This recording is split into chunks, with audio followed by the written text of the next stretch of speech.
Hi, everyone. Welcome to lecture 2.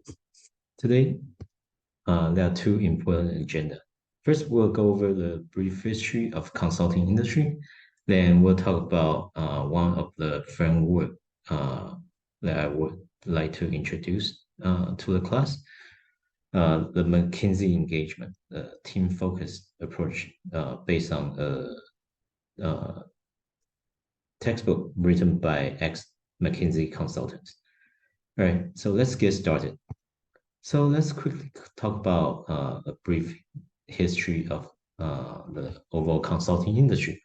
So overall, the management consulting is really the practice of providing consulting service to organization with the ultimate objective of improving organizational performance.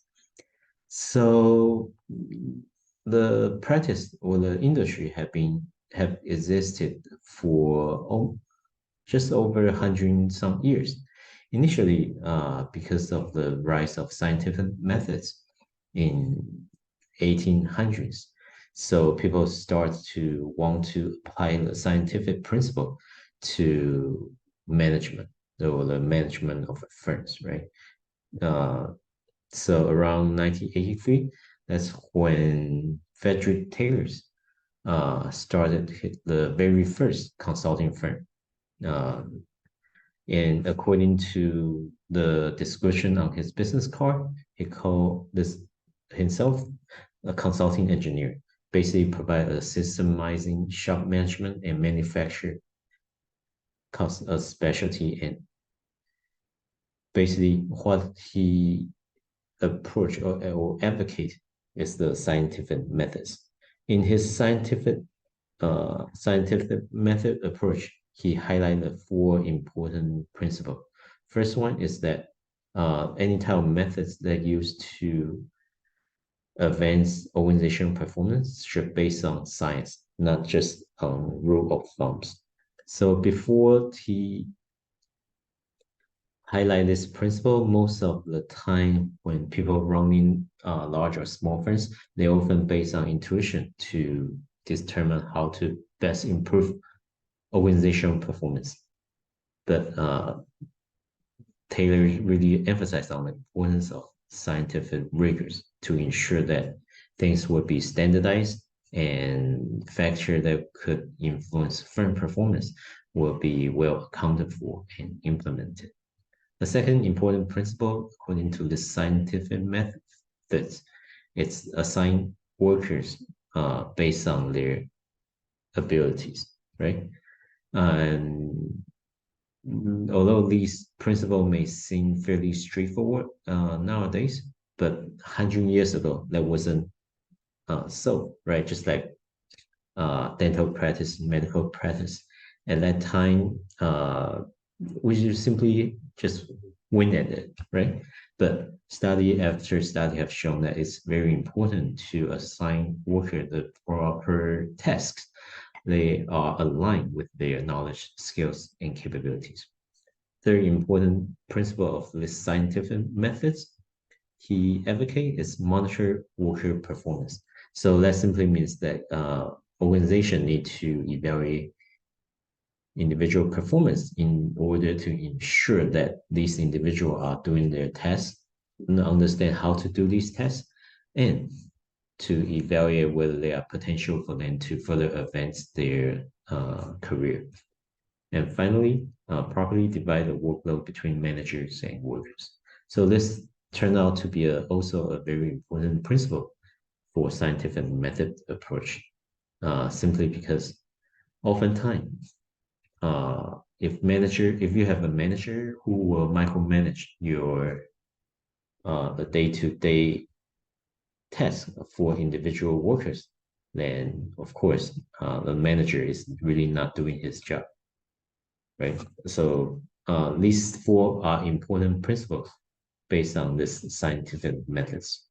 And this scientific method approach have been dominant approach in for several decades. It was later replaced by Demon's methods. And eventually that evolved into six similar approach of ensuring high quality of product qualities or quality control approach that has been quite popular in the 1980s and 1990s. There are also other prominent stakeholders. Another important mover in the early consulting industry is Arthur D. Little. He, some may even suggest that he actually is the one pioneer who uh, have come up with the first management consulting firms. But he actually initially focused on technical research. But after several years, he decided to pivot into management consulting research. Another important stakeholder is Morris Cook, who was the one of the early collaborator of Frederick Taylor's, and eventually also opened up his own consulting firms. Right. So at this time, at the late 1800s to early 1990s, that's really when people first realized, wow, management consulting actually is an important aspect and could turn into a lucrative business as long as you are able to ensure that firm performance can be improved upon your suggestions. And ever since then, the whole consulting industry has expanded drastically. Let's take a look at what happened. So around the 1930s, the initial growth, the development of the consulting industry has really been further boosted by the Glass-Steagall Banking Act in the 1930s. This act was created to create a separation between commercial and investment banking and created the FDIC organization to ensure that saving in the bank would be secure. And because this policy change, it actually increased the number of demands for advice on finance, strategy, and organizations. This complicated regulation really provide consulting industry opportunity to provide advice on existing firms on how they can do business with these newer regulations.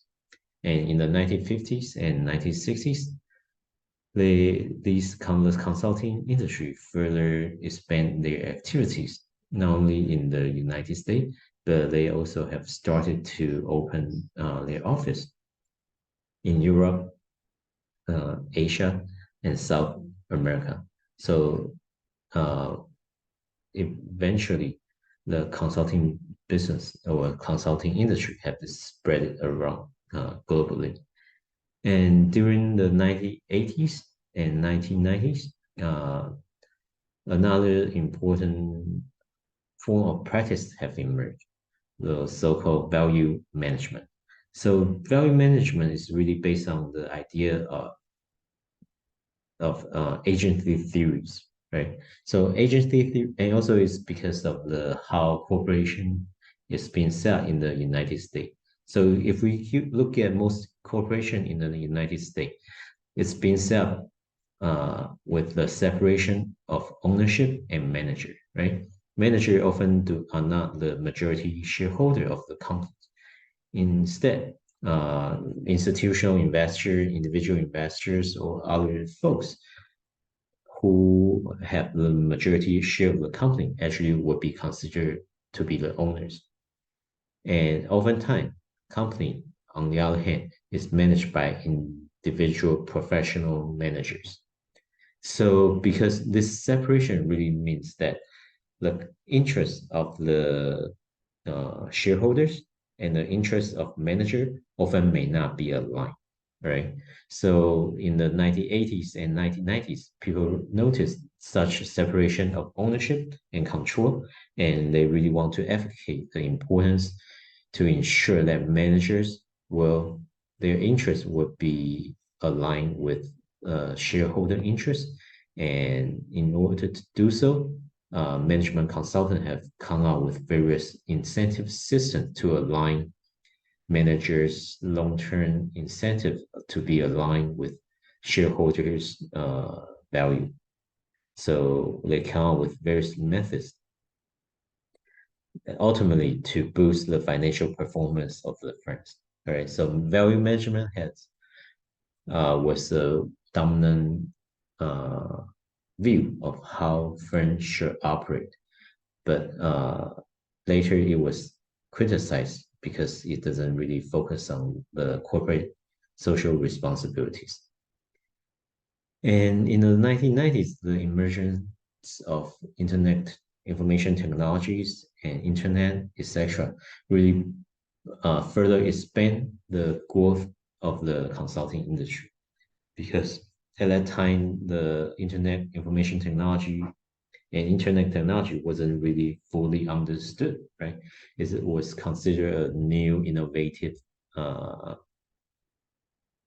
technology inventions that, if used properly, business can benefit greatly. Not only will it reduce the information spread, but furthermore, it could be used to manage firm effectively. So in the 1990s, that's when we witnessed a lot of the consulting companies really expand into further growth because of the information technology emergence. And in the 2000 and up till more recently, the whole consulting industry still expand, but during internet bubbles and the financial crisis, that's when most the industries slow down slightly. But once those crises have surpassed, then they continue to grow and expand. And it also is during this period of time, accounting firms start to notice, well, consulting business is actually quite a nice area to further uh, develop into, right? So that's when, probably around 2010, that's when we see a lot of consulting firms, the big four accounting firms, really have actively pursued acquire companies in the management consulting industry, and they have become a significant uh, players in the consulting industry.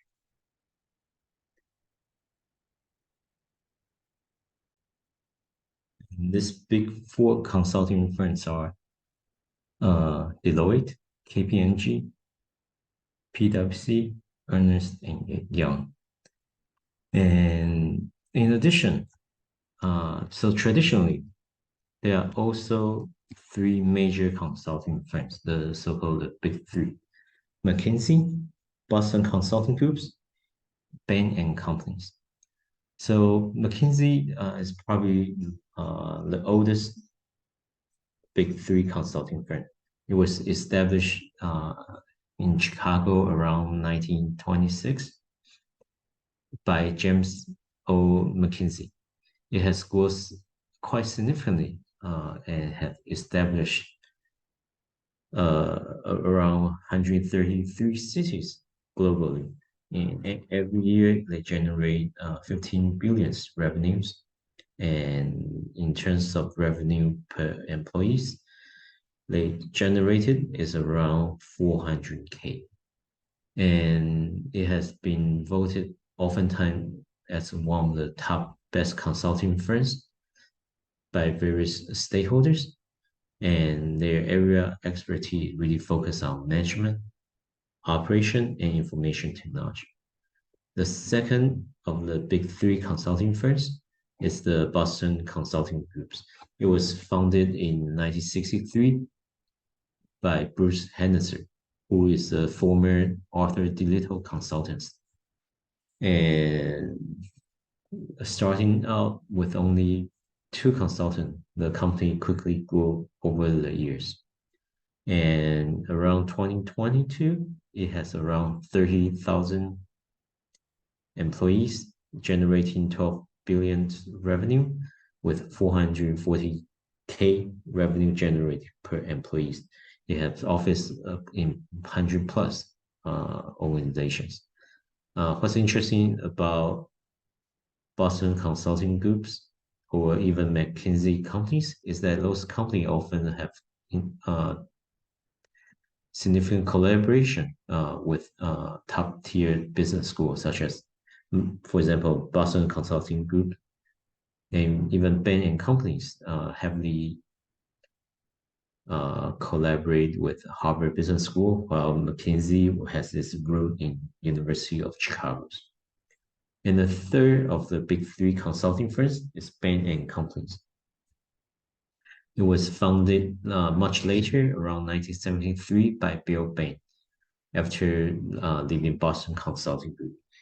A pioneer of private equity consulting, and actually nowadays it have around 15,000 employees, generating 5.8 billions of revenue, which and each employees generate around 387K. It's slightly smaller than the other big three consulting companies. Now they have around 65 operating in 65 cities. So these really highlight the three major players in the industry. However, there are tons of other boutique consulting firms capturing different industry. If you simply Google consulting firm in different particular regions, you will have noticed that there are many of these boutique consulting firms that are doing quite well in different regions.